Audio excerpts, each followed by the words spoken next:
All right, now that the confetti, all the balloons and so forth from this week's Republican National Convention have all been swept away, there are many within the party that are now looking forward, not only to the November elections, but perhaps more importantly to what the events of the past couple of weeks are going to mean for the direction of the GOP as a party.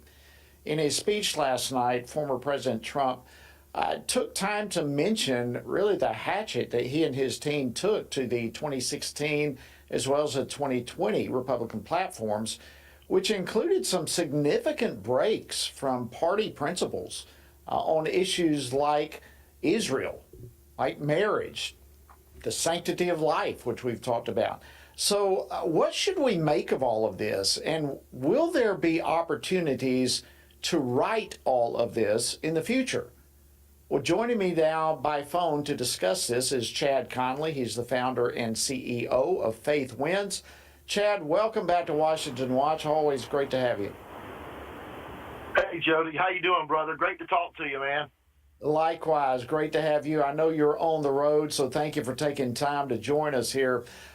Listen, I know how disappointed you were by the Republican platform, and especially when you can consider how so many people literally were silenced as the Trump team literally just steamrolled the platform delegates here a couple of weeks ago.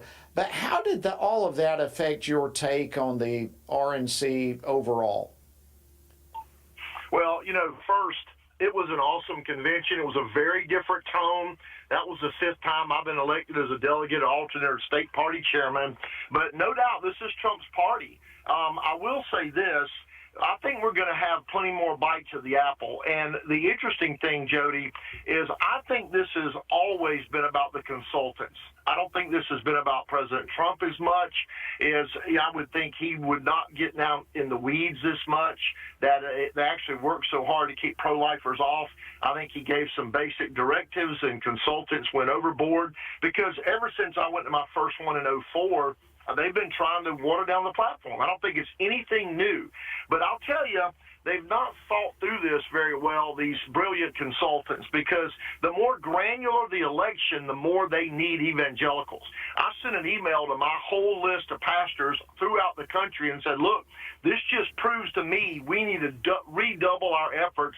If we've registered 2 million new Christians in the last 2 or 3 cycles, we need to register 10 million because, let's face it, there's not a healthy fear of God among those consultants who would push this kind of thing at the state level. We're going to have plenty of shots at this. And, I think the ironic thing about it, Jody, they thought they could avoid abortion. Do you know there were abortion, anti-Republican billboards in Milwaukee talking about abortion? And let's face it, most of the people on our side don't know how to talk about our principles unless they talk about the sanctity of life.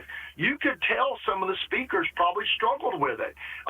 They don't have their messaging right either.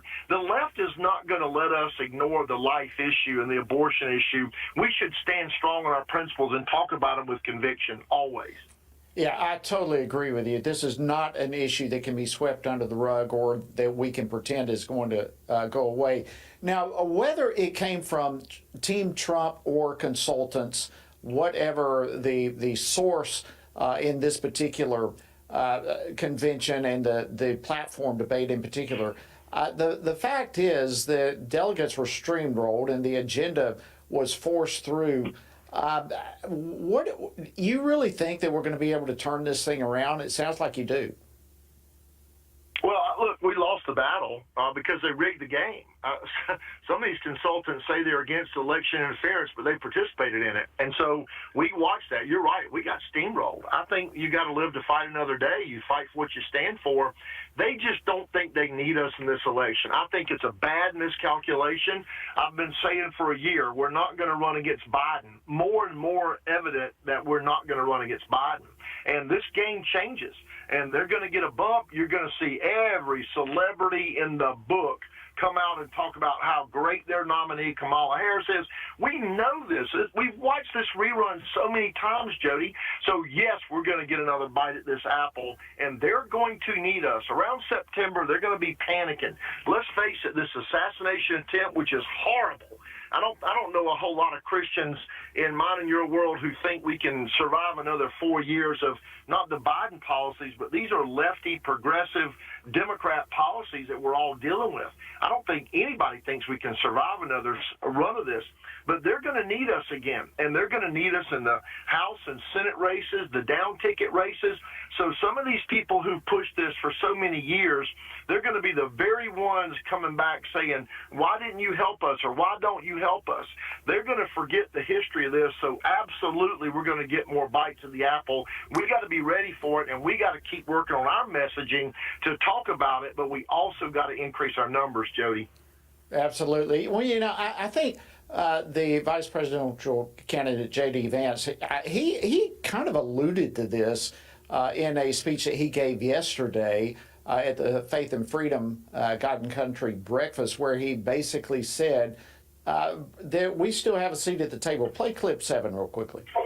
There has been a lot of rumbling in the past few weeks that the Republican Party of now and the Republican Party of the future is not going to be a place that's welcoming to social conservatives. And really, from the bottom of my heart, I want to say that is not true. Social conservatives have a seat at this table, and they always will, so long as I have any influence in this party. And President Trump, I know, agrees. And listen, to me, it's not an issue of having a seat at the table, but having a voice. We've only got less than a minute, but give me your response to that. Look, I totally agree, and I think that's the nod toward it makes my point, is they know they can't do without us. Everybody on our side knows that the social conservatives, 52% of our primary vote nationally and 32% of the national vote in a general election. I think we just got to keep our heads down and keep doing what we know is right and stand for truth, Jody. I'm not going to back off on that, and I know y'all aren't. That's why I appreciate and respect and love you guys and what you're doing at Washington Watch.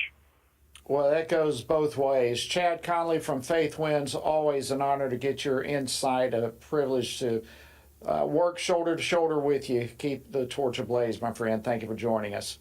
Appreciate you, brother. God bless, man. You too.